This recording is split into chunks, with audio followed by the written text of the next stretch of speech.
Hey, good morning, everyone. Welcome to the next gen tech track of MEGAMIGS, presented by Behavior Interactive. You have sure picked the best segment since we have a lot of great folks here today. Guha Bala from Velan Studios will tell us about how to create breakthrough games that are magic. Then I'll welcome an awesome panel with Emily Short from Fail Better Game, Kjartan Nelson from Mainframe Industries, and Iggy King from Blackbird Interactive. We'll wrap up with no other than Ed Fries from One Up Venture in our fireside chat. I'm Luc Beaulieu from Unity, and I'm honored to host this track this year on this Friday the 13th. There's a chat to comment and ask questions on Pine. Please use it to keep the discussion active. We really want your comments, but also your questions to the speakers and panelists. I want to thank our partners, Red Barrels, Stadia, Square Enix, Ubisoft, and the City of Montreal. Keep in mind that we'll take a few small breaks through the morning so that you can stretch or keep playing on your new Xbox or PS5. I actually have no idea why you guys are here after you have those new hardware to play with, but I'm super happy that that you are. All right, so let's get started. I present to you Guha Bala from Velan Studios. Previously at Vicarious Vision and Activision, he carries over 30 years of experience in the game industry. Guha. Hey, thank you, Luc.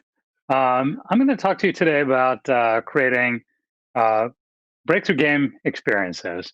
Now, there's no single formula for doing this.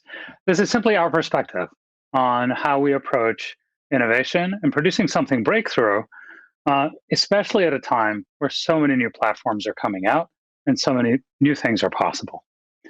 I began my journey in the games industry a little while ago. In 1991, I was in high school. My brother, Karthik, who is on the picture on the left, and I started when I was in 9th grade and he was in 10th grade. Vicarious Visions. We picked the name Vicarious because we misspelled it on our spelling list in high school, and we needed a name for a company. Now, Vicarious, over the years, grew from a hobby with a few friends to over 200 game development professionals. We're based in upstate New York. We became part of Activision in 2005. And over that time, from 1991 to 2016, we made many, many games. Some were hits and some were critical failures. But we really learned a lot over that period. We led it for 25 years. In 2016, over that period of time, we did a couple of new things as well. Games like Guitar Hero and Skylanders, these really helped define categories. And especially the invention process that went behind these games were very influential to us in what we're doing now. Today, we have a studio again in upstate New York, which is now a growing cluster of video game companies, Velan Studios. And our mission is to create breakthrough games that are magic. So what does that really mean? It means that we're out to build a discovery-focused company, a company that people will think about. Okay, what are these guys going to do next? We did this because we needed to do something different. We became really good at scaling franchises, video game franchises, making big things even bigger. But invention keeps us young. Invention keeps us curious. And so we wanted to define our work going forward by consistently delivering surprise. We made a game recently and released it. It's called Mario Kart Live Home Circuit. And actually, as part of MEGAMIGS, we're partnering and we're offering 2 of these games in a drawing. So go to the MEGAMIGS Pro Facebook page for more information on that. Hard to get these. Apparently, only the scalpers are selling them now. So check it out. It's a very different kind of game. Just in case you haven't seen it, I'll play a brief trailer just as an intro to it.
Now, getting back to our mission,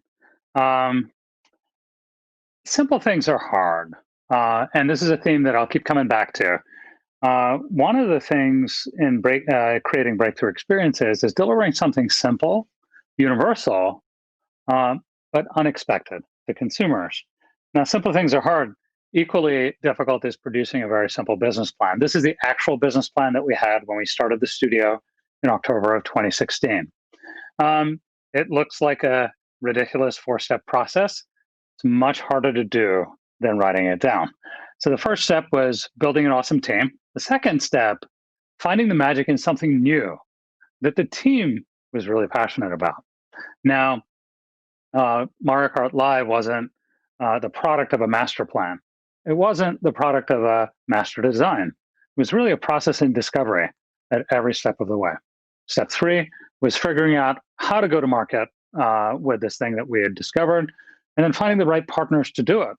Step 4 is to build it, ship it, and evolve it with a community. One of the things in creating something new is that you often aim at one thing and you find the community responds a little bit differently. So that 4th step is also critical. I'm going to go through each of these steps and break down how we approach them. Our team. Everything starts with our team. We were about creating a culture of discovery, as I mentioned. And we defined a set of values around this: unconventionally world-class, respect and responsibility, staying curious, and having a community of makers and players. Now, these values are good for us. There's a lot to them. I won't break it down for you in great detail. The important thing about a set of values, it allows a really diverse team to come together. And a diverse, tight-knit team of people that think very differently from each other, critical to bringing unexpected things to the marketplace, bringing unexpected things to life. The thing that binds them is a shared set of values. Now, let's talk about that. This is a tech talk after all, but the kind of the differences in the team really allow us to cross technical boundaries and bring an experience together. It's all centered around our process or principle around what we think creativity is really powered on. Our belief is creativity is not a talent. It's actually a method of working, and a method of working consistently. And this consistency, this research is based on some work by Donald McKinnon at the University of California, Berkeley in the 70s. It's a way of operating. It's a way of moving from a closed mode of thinking to an open mode of thinking, and then doing it over and over again. I'm going to talk about that a little bit. Now, taking a step back for a dizzying array of technical features that are in front of us. So we have systems like the Nintendo Switch that have been out for a little while, console that you can put on your TV, but you can also take on the go. We have mobile phone systems doing new things, incorporating LiDAR technologies and other things like that to really give 3-dimensional mapping of open space. Then we have these new HD consoles coming, Gen 5 consoles. SSDs, ray tracing, the ability to do cloud streaming with xCloud and Stadia and so forth. Really a dizzying array of features, and now backward compatibility that allows smooth migration of player communities. Some of these are opportunities, some of these are obstacles as well. Now, I've never met a consumer that buys technology for its own sake. Never met a gamer that says, hey, I'm excited about an SSD. I'm going to play this with this SSD for hundreds of hours. It's really about taking any one of these technical inspirations and saying, what can we boil down into a new kind of experience? And that takes a team that can think about the various technologies and bring it together with an experience in a different, surprising way. Now, let me talk about the closed state itself. The closed mode of operation for most of us is sort of a natural state where the mind's at work. We have a little bit of tension, a little bit of stress, a bunch of checklists. This is where we're super productive. But true creativity doesn't operate in this space. Now, actually, a lot of innovation teams work in a closed space. There's a business plan that's produced.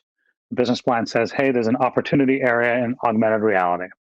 let's run 15 experiments in augmented reality and see where we come out. So you go through the checklist with a, perhaps a clipboard or something like that, run these experiments. You get a sense of accomplishment that you ran these different experiments. That approach is very good for iteration. It's very good for making things slightly slower load speeds into slightly faster load speeds.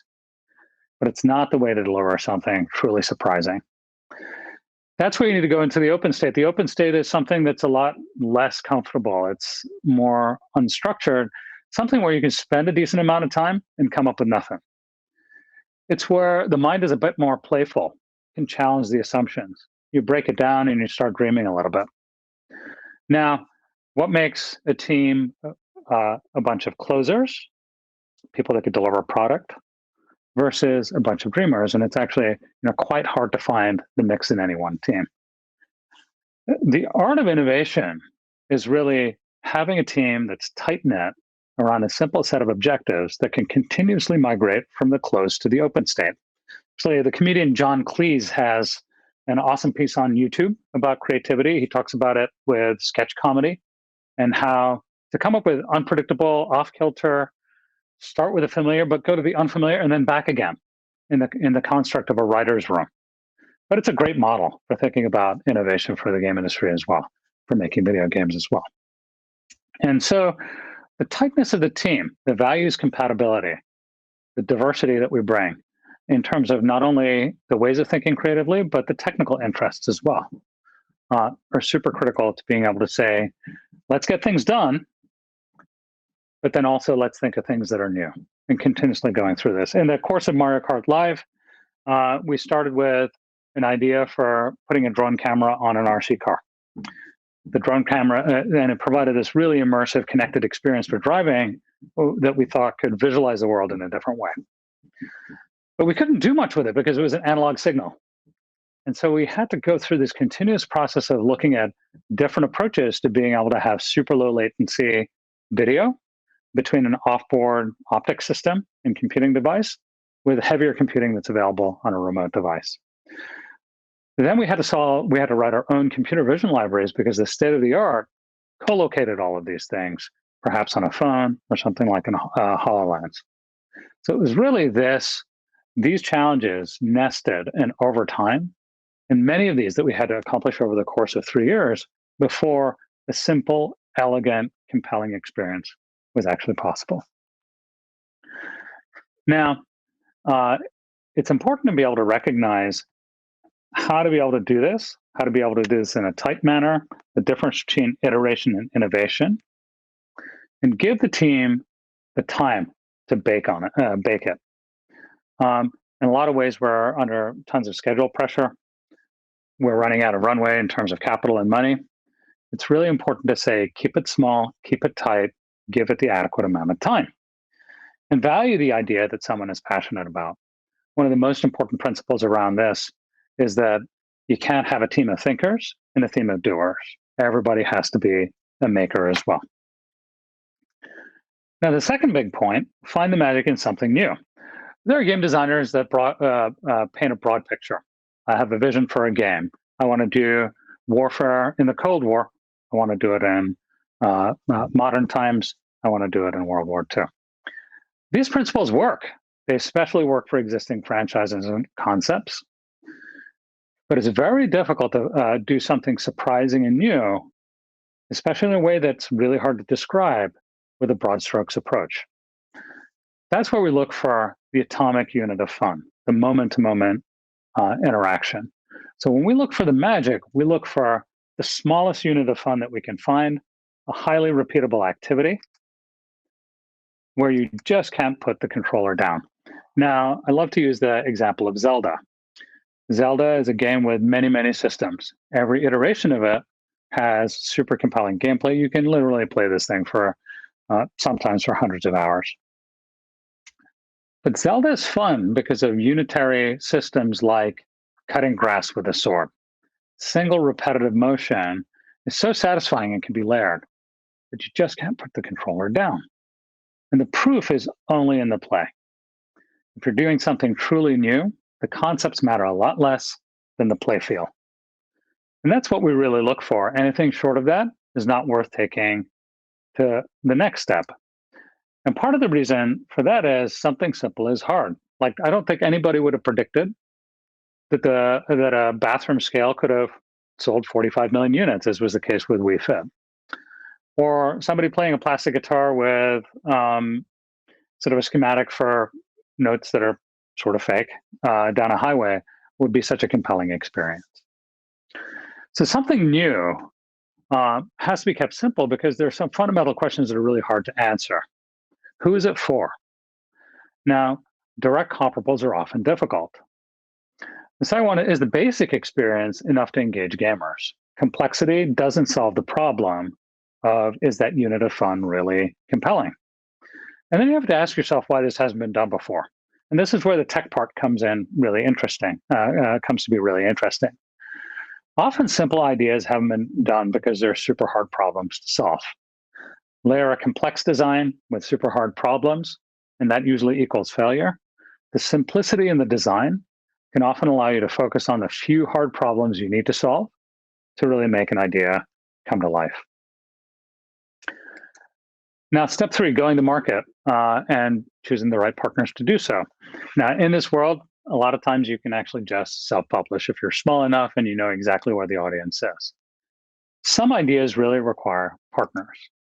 Now, in the invention of Mario Kart Live, we had that unit of fun, the basic playable, the prototype, the thing where we could hand the controller over and have our partner feel it. We would just not let anything out the door until we were at that spot. And Nintendo was a perfect partner to be able to do a hardware and software project because this is their thing. They bring brand new hardware and software concepts to life and in a really compelling way and are ready to take risks in a global format. The second project that we haven't announced the name, but we'll be releasing hopefully in the near future, is with EA. This game is a very different type of game to Mario Kart Live, a different team, a different composition, again, common set of values. And it's a new kind of team-based action game. There's no hardware component at all. But of course, this partner had to be really good at live services and fielding games as service at a scale for HD systems and across platforms, as well. So there are different pathways and different partners for success. Now, just a brief overview of them. Don't need to spend a lot of time because I think you guys are as expert in this as I am. Kickstarter crowdfunding platforms are really good for market awareness. And actually, if you have a small indie project that just requires a bit of funding, this could be a great way to start. We have easy ways of propping up on digital marketplaces, games that are in progress, a little higher level scale, specialized, mission-focused or community-focused independent publishers, and then finally, large-scale publishers with indie labels as well. The key thing is there's not one way to go to market with your idea. It's finding the fit that's most important. But in many of the things that we've tried, it's just not the right time. The component costs are too high. The technology is not quite there. There are one or more difficult problems that haven't been solved yet. Now, this is a quote from Victor Hugo, but I learned it first in a Call of Duty death screen. Nothing's more powerful than an idea whose time has come. Sometimes to get the breakthrough idea is there, it's just not the right time to release it. So be prepared to hold your idea as well. Sometimes that's very difficult. You may be running out of time and money to do it, but it just may not be the right time. And finally, build it, ship it, and evolve it. What we find, I was asked a question, how do you really know a game is innovative versus it or no? And this is a hard question because everybody wants to say, hey, look, I innovate, like I'm a creative guy or a girl. And the one common principle that I've found is that if your idea is truly different, then playing is believing. It's really hard to describe an idea that's very different in a compelling way that the audience will really get. Go back to Guitar Hero, plastic guitar, musical notes coming down. Is it really going to be that big? It's often the case that videos don't do justice. A written description doesn't do justice. You have to get audience sampling. Only the audience reaction will tell you. So that's why it's so critical to actually make the thing and not just ship it and pitch it in concept. To be able to build it into a full product, and that usually goes from many, many cycles of going from the closed, open, and then back again, and then releasing it and evolving it. Also critical is building it as small as possible. Now, if you're iterating and there's a lot of competition for the type of experience you're making, often scope equals quality. You need to make yours a bit better than what already came before. But with something truly different, scope does not equal quality. Quality is being different and being super compelling. Now, forces that drive scope. Competition drives up table stakes, takes a lot of time to bake new ideas. This is actually, I think, the biggest challenge in doing something very different. Just takes time. It increases your costs, increase your break-even numbers that you need to have from a financial standpoint for sustainability. You really have to ask yourself, how small can I make it? And also, what sacrifices can I make to give myself as much leeway as possible to get it right? And then there's the actual reaction from the community. You get the simple thing out there, and how people react often is very different than what you predicted. Now, we knew that there were going to be a bunch of cat videos for Mario Kart Live. In fact, the earliest visualizations that we had in our own prototypes had really fun interactions with pets. What we didn't expect is the game shows that were going to be made about this, or the extensive creator videos that have come afterwards. Again, this wasn't with a big business plan in mind. It was with a simple idea of saying, really build a team that could find insight in things like hardware, augmented reality, areas that offer rich opportunities for exploration. Find a spark in something new that team is really passionate about. In this case, it was really inspired by drones, but then put into practical dimensions through RC cars and then computer vision, and then building it into a game structure that enables creativity in your living space. And then having the structured set of right go-to-market partners to be able to really realize this and prove the play pattern in the marketplace. And of course, now we're in step 4. It's out there in the wild. We're learning a lot, and look forward to what comes next as well. So thank you for that. That's all I have for you this morning. Over to you, Luc. Hey, thanks, Guha, for the talk. That was awesome. I just want to make sure that all of our attendees go to the QA section of the chat and ask question for Guha. But let me get started. So what are the feature, Guha, from the next gen console that can bring more element into the fun of future games or something different? It's Luc, I think it's a great question, but it's a really hard one to answer. Over the years, I've had different approaches to each platform generation. You look at the feature set and say, what can I make with this? Or you say, how can my game that exists today take advantage of a new feature set? So for example, what can I do with my rendering system to bring ray tracing into the fold and so forth? And generally speaking, I would say that if I had an HD game and an existing player community, adding a richer world, a more immersive world with new kind of render technologies and things like that is a good thing. This would be good for the audience and that kind of thing. But I don't really believe that that's where brand new experiences really come from. So brand new experiences, a little bit unpredictable. I would say take these enabling technologies and try and look for some kind of simple experience that people haven't seen before and run some experiments. So it's a type of thing that it's if I said, hey, look, here are XYZ areas that I think will be the next creative ideas, I would have no basis for saying it. I do think that the types of things that we're seeing offer really interesting opportunities. I would ask myself, what does cloud streaming really offer? Is it 1 billion endpoints, really? Is it because I could play the same game on my iPad as on my console? To me, that feels less inspiring than saying, how can I get offboard computing to partner with onboard computing, for example? And is there something that I could do with latency where the onboard computing allows me fast response, but in the intermittent space where you don't need sub 10 millisecond response for button pushes and so forth, something interesting with cloud computing? That's a place I would start, but I'd start building to find out, is there anything worthwhile there? So that's an example. Sounds good. Kjartan, a little bit later, we'll talk about cloud computing. So that's going to be interesting to see his take on it. I have a question from the audience. In regards to your comments about timing, did the pandemic affect the launch of Mario Kart Live home circuit, and were there any important lesson from that experience? I think it's a great question. From a pandemic standpoint, I think for all of us, it's been a bit of mostly a curse, but some rays of sunshine as well. There has been an overall lift in demand for games because people can't go out and they're not spending money on vacations and that kind of thing as well. For Mario Kart Live, it was really challenging because we were going through a mastering process for finishing the game, and there wasn't a set playbook to finishing a game like this because it was sort of very different than what we had done before, certainly.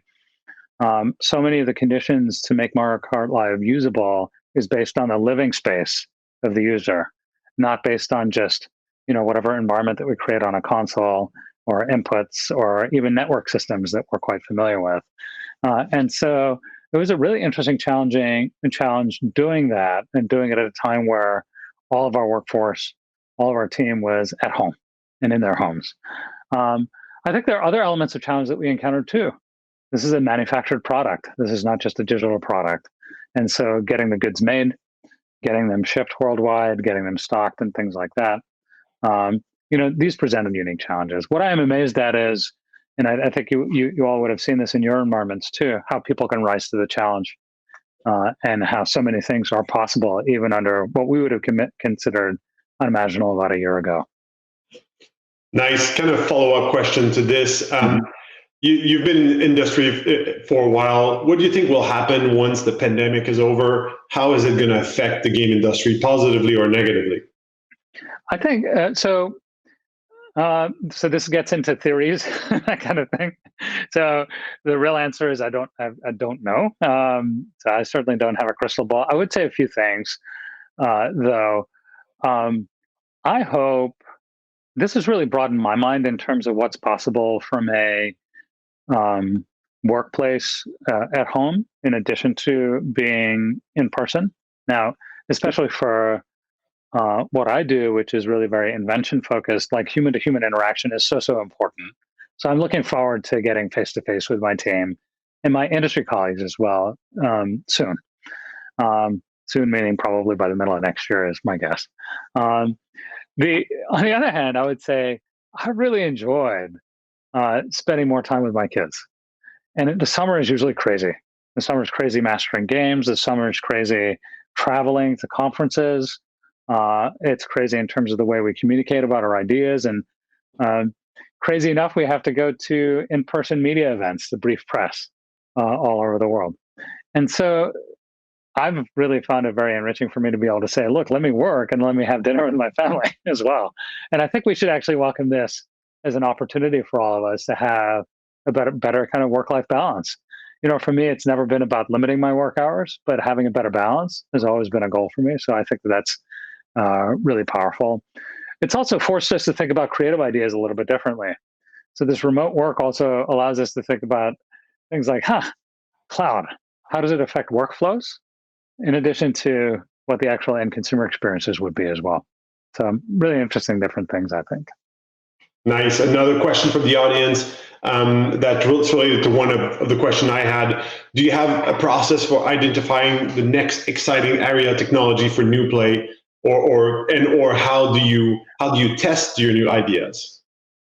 So there are two great questions, and I would say my answers are relatively inelegant. In a sense, it's like new technology. What we try to do is say, hey, these areas have a lot of promise. So when we started Velan Studios, it's really a time where robotics are changing. There's a lot of attention to computer vision. There's a lot of hype actually at the time around VR and AR, which I think over time are improving. But at the time, it was still in hype territory. But the step that we took was like saying, okay, these are really interesting areas. Let's find some people that are super curious around this and can help us flesh out these ideas, and importantly, embrace the ideas, because there's no one single insight or step. And this is where it goes back to creativity is not a talent. There's no one person that can encompass sort of a full experience. There are games that are made by one or two people still. We don't make any of those. So we work in these teams, and so we try to build that team that could really apply its curiosity to say, is there anything there? And then we try to build it. If it's janky and not that much fun, there's no point in squinting it and imagining that it is. So we try to build it, and if we can find that it's compelling to us and we can hand over the controller to not industry partners, but also some consumers and say, can you put it down? And the answer is no, I want to keep playing this, then we think we're onto something. So speaking of, you have a great idea, you had a great idea. How did you approach Nintendo with your idea, and how did that go? Well, we didn't have any assumptions at the time that Nintendo would like it or dislike it, in any manner. We've had a long-standing relationship with Nintendo for many years. I think we produced launch titles for Nintendo systems since the Game Boy Advance, since Tony Hawk Pro Skater 2 for Game Boy Advance in 2001. And we'd had some different collaborations with them. So we saw two things. The thing that we had here was a hardware concept, as well as this new kind of software concept. Can we put it in their hands because they look at these things and see what they think? So in a lot of ways, ideas are best validated when you open up to partners that you trust and get some honest feedback. So the best we were hoping was, hey, let's put it in your hands and see what you think. Just tell us. We don't just want to be on an island here. And it turns out that they really embraced it. Nice. A question that a lot of people are upvoting in the chat right now. I'm struggling with breakthrough innovation vs incremental related to the funding needs. And I'll skip a couple apart, but basically vast majority of publisher partners just want to see a slightly better or newer battle royale right now. So how can startup indies have a better chance to find funding for true innovation?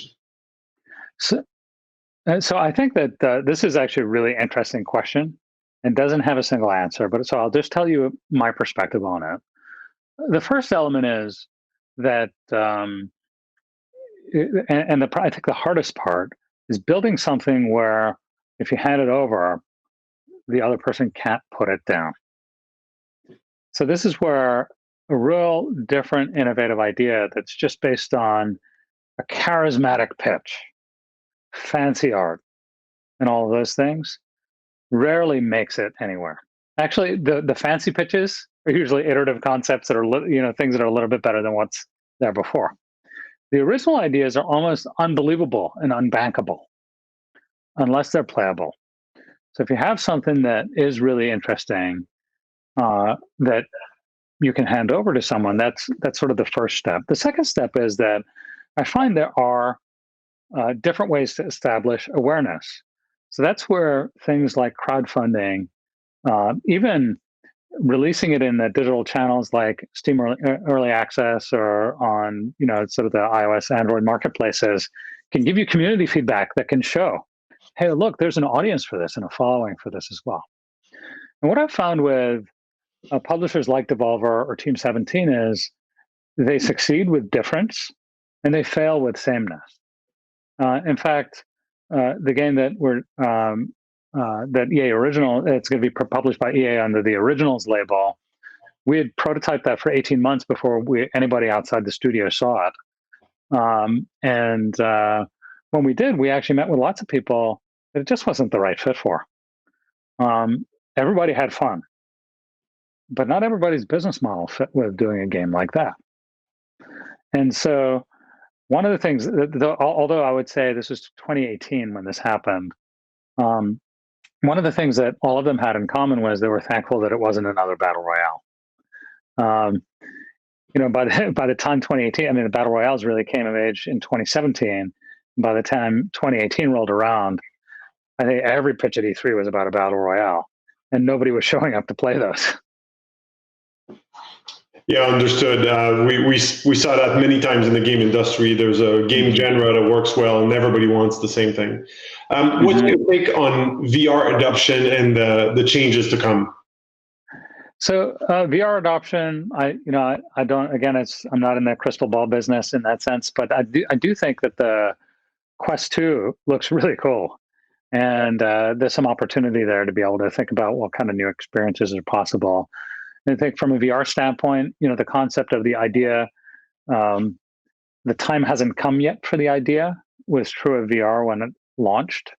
Initially, it was still a vision of dragons in the sky that were many years away. Consumers don't respond to future vision. It's all about what's right now. But I think price points make the device much more accessible.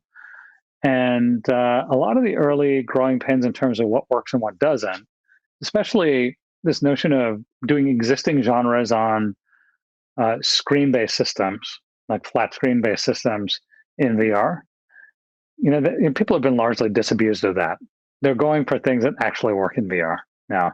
So I do think we'll see some big changes there from an adoption standpoint starting, next year. My guess is 2022. We'll see some really interesting, and broadly adopted game concepts by then. Great. A very specific question in the chat. What's the next step for Guitar Hero? How do you define the data that company needs to innovate on the guitar itself? That I have no idea of. I don't work on that anymore. I do think, from my reflection on Guitar Hero, there was real magic and the insight of connecting to the musical experience and having a harmonic moment connected to, which really, was through that musical, the note highway. But ultimately, that magic wore a little thin. It was the same magic when the franchise sunsetted as when it started. So even though people have very fond memories, in living room memories, multi-generational memories, and that core game experience was super compelling, the freshness and the magic wore out. And I think that that's actually something that we have to be really mindful of for any concept, that can happen. And so that's why thinking of new and different is so important.